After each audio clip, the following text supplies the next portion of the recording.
Bismillahirrahmanirrahim.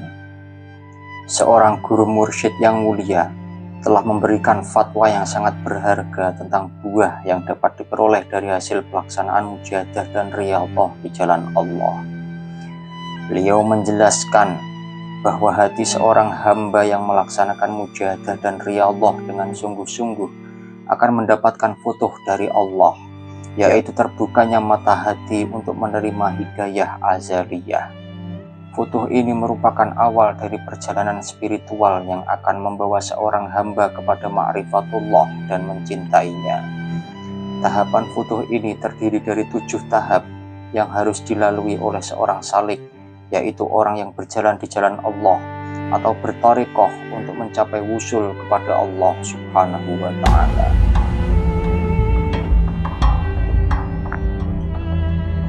Saudaraku yang dicintai Allah, tahap pertama dari futuh ini adalah terbukanya 4 pintu zikir dalam hati seorang salik atau penempuh jalan thariqah di jalan Allah. 4 pintu zikir tersebut adalah: pintu pertama, lisannya dimudahkan untuk berzikir kepada Allah meskipun dengan hati yang masih dalam keadaan lupa kepada Allah. Ini merupakan awal dari perjalanan spiritual di mana seorang hamba masih dalam proses pembersihan hati dan belum sepenuhnya fokus kepada Allah Subhanahu wa Ta'ala. Pintu yang kedua adalah lisannya berzikir dengan hati yang sudah mulai ingat. Pada tahap ini, seorang hamba mulai merasakan kehadiran Allah dalam hatinya dan dapat berzikir dengan lebih khusyuk. Pintu yang ketiga adalah lisannya berzikir dengan hati yang hadir di hadapan Allah. Pada tahap ini, seorang hamba dapat merasakan kehadiran Allah secara langsung dan dapat berzikir dengan penuh kesadaran dan kehadiran hati. Pintu yang keempat adalah lisannya berzikir dengan hati yang lupa kepada selain yang dizikiri. Pada tahap ini seorang hamba telah mencapai tingkat spiritual yang tinggi, di mana hatinya hanya fokus kepada Allah dan lupa kepada segala sesuatu yang selain Allah. 4 tahap ini merupakan proses awal pembersihan hati dan peningkatan kesadaran spiritual yang harus dilalui oleh seorang salik untuk mencapai wusul kepada Allah Ta'ala. Setelah melewati tahap-tahap ini, seorang hamba dapat merasakan kenikmatan berzikir dan bermujalasah atau bersimpuh di hadapan Allah Subhanahu wa Ta'ala, seperti orang yang sedang kasmaran duduk di sisi kekasihnya. Pada tahap ini, zikir yang dilakukan tidak lagi menjadi beban hidup yang harus ditanggung, tetapi malah menjadi kebutuhan yang sudah tidak dapat ditinggalkan. Seorang hamba telah mencapai tingkat spiritual yang tinggi, di mana mata hatinya dapat bermusyahadah kepada Allah dan melihat keelokan qadha dan qadarnya. Dengan demikian, seorang hamba dapat mencapai ma'rifatullah dan mencintainya dengan sebenar-benarnya. Perjalanan spiritual ini memerlukan kesungguhan dan ketekunan, namun hasilnya sangatlah berharga dan dapat membawa seorang hamba kepada kebahagiaan dan kedamaian yang hakiki. Saudaraku yang dirahmati Allah, tahap kedua dari futuh adalah ketika seorang salik sudah dapat merasakan kenikmatan berzikir, maka dibuka baginya pintu kedekatan dengan Allah Subhanahu wa Ta'ala. Dengan terbukanya pintu kedekatan ini, maka dimanapun ia berada, seorang salik akan merasa berada di sisi Allah, selalu merasa dalam perlindungan Allah, selalu merasa dalam pemeliharaan dan pertolongan Allah Subhanahu wa Ta'ala. Kenikmatan-kenikmatan hidup yang selama ini terhijab oleh ketamaan hati dan pengakuan hawa nafsu, setelah mata hati itu menjadi cemerlang, anugerah-anugerah ilahi itu menjadi tampak terang di pelupuk mata. Dengan itu, menjadikan hatinya merasa malu kepada Allah Subhanahu wa Ta'ala, betapa selama ini ia belum pernah mensyukurinya. Hasilnya, sejak itu hidupnya menjadi penuh kenikmatan dan kedamaian, tidak merasa ada kurang suatu apapun lagi, sehingga mampu menerbitkan rasa syukur yang sesungguhnya. Setelah kesyukuran itu mampu menjiwai perilaku dan karakter kehidupannya, maka Allah akan menurunkan tambahan kenikmatan lagi, sehingga di dalam menempuh kehidupan selanjutnya, mereka tidak merasa takut dan khawatir lagi untuk selama-lamanya. Itulah ilmu yakin yang didapatkan dari buah ibadah yang tidak mungkin bisa didapatkan melalui proses belajar mengajar, Ilmu yakin itu adalah ilmu yang maha luas, seperti samudra yang tidak bertepi. Dan dari situlah kemudian mengalir aliran ilmu laduni. Saudaraku yang dirahmati Allah, tahap ketiga dari futuh adalah diangkatnya seorang salik kepada makom kerinduan dengan Allah. Setelah hijab-hijab yang menyelimuti mata hati menjadi sirna, sehingga hati mampu merasakan setiap kenikmatan yang ada, terlebih di saat sang salik itu sedang mengadakan pendekatan atau takarub dengan ibadah dan mujahadah, maka timbullah rasa rindu kepada Allah Subhanahu wa Ta'ala, rindu untuk selalu mendekat ke haribaannya. Hasilnya adalah di dalam keadaan yang bagaimanapun dan dimanapun ia berada, kecemerlangan hati itu tetap selalu dijaganya.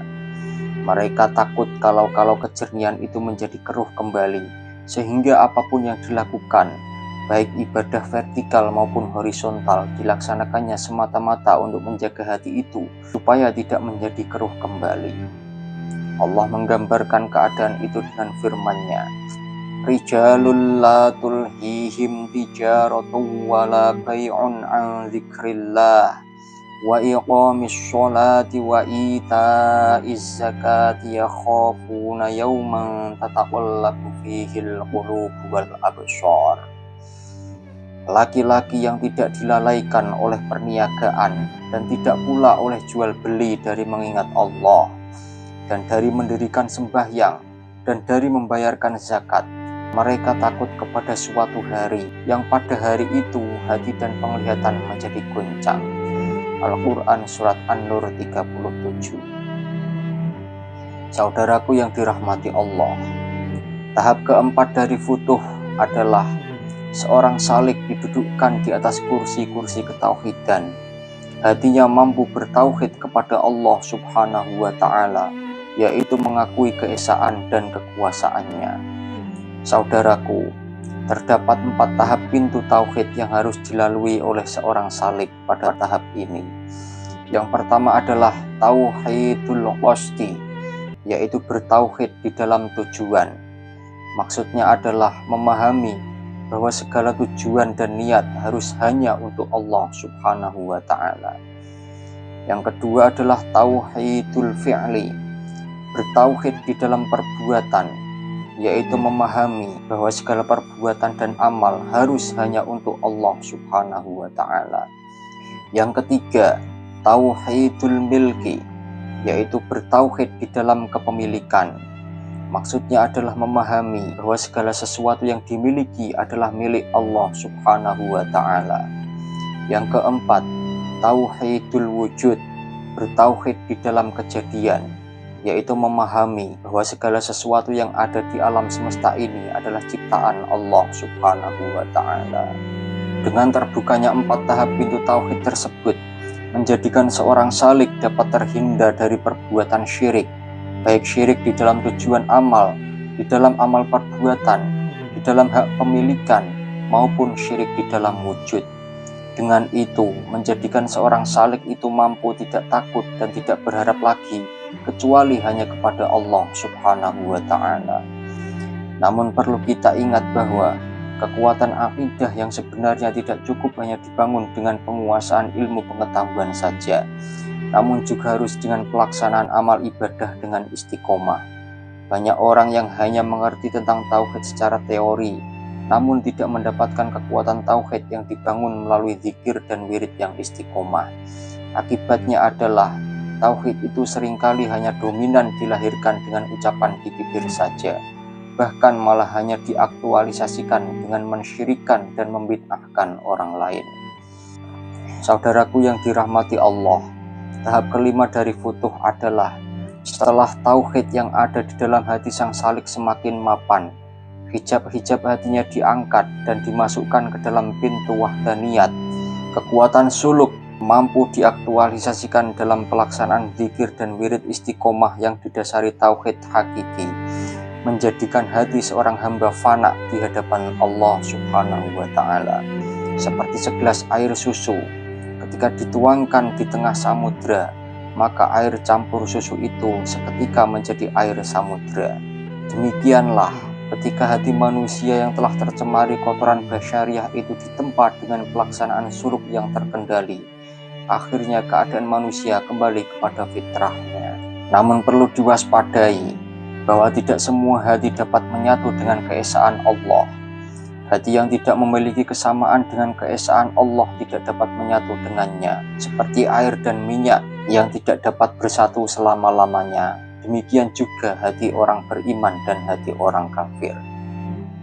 Tahap keenam dari futuh, setelah yang asalnya berbeda itu mampu kembali ke asalnya, kembali ke haribaan Allah di dalam alam fana. Selanjutnya dibuka penutup-penutup keagungan dan kebesaran Allah yang selama ini menutupi sorot mata hatinya. Ketika mata hati seorang hamba yang tembus pandang itu selalu melihat keagungan dan kebesaran Allah, maka jadilah hati itu menjadi fana dengan dirinya sendiri. Tahap ketujuh dari futuh adalah Allah akan memberikan penjagaan dan pemeliharaan secara berkesinambungan kepadanya. Adapun pertama kali penjagaan dan pemeliharaan yang akan diberikan kepadanya ialah mereka akan dijaga dan dipelihara dari pengakuan nafsunya sendiri. Dengan penjagaan itu, maka jadilah ia sebagai seorang yang mendapatkan walayah atau waliullah. 7 tahapan futuh tersebut merupakan tahapan terbukanya mata hati seorang hamba untuk dapat bermusyahadah dan bermakrifat kepada Allah Subhanahu wa Ta'ala. Tahapan-tahapan itu harus dicapai oleh seorang salik melalui suluk yang dibimbing oleh seorang guru mursyid. Ketahuilah, jika jalan ibadah itu tidak ada yang membimbing, maka pembimbingnya adalah syaitan atau jin. Sehingga amal ibadah itu bukan menghasilkan ma'rifatullah atau ilmu laduni, tetapi boleh jadi kelebihan-kelebihan pribadi yang sifatnya duniawi, sehingga malah mendorong manusia terperangkap kepada tipu daya syaitan atau jin yang terkutuk.